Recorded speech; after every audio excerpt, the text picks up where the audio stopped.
Lola, tapos na daw yan. Hindi tapos na. Ipat ko na ah. Ipat mo. Inayos ko yung mga damit ni Mika. Ah. Sabi mo, damit pinagsikilan lang. Wala naman. Wala, sabi niya. Naglagay na siya ng mga damit niya dyan. Hello? Kapuro kay Mika yan. Inayos ko na. Oh, po ni Mika mga damit niya.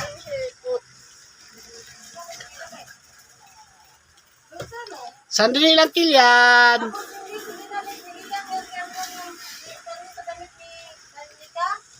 Anong gamit ito, Terno?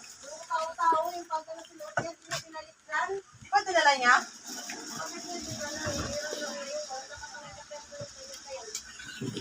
Yung palda?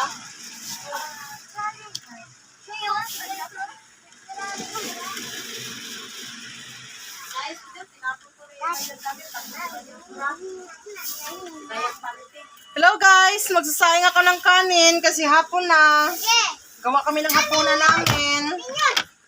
Kasi lumayas na ako doon sa bahay. Umuwi ako dito sa Novaliches. Uwi ka sa mama mo. Sabi daw nila, pupunta daw ako sa nanay ko. Alam nga naman saan ako pupunta. Mga abnormal din sila. Alam mo, punta ka sa tiyahin mo. Alam, pupunta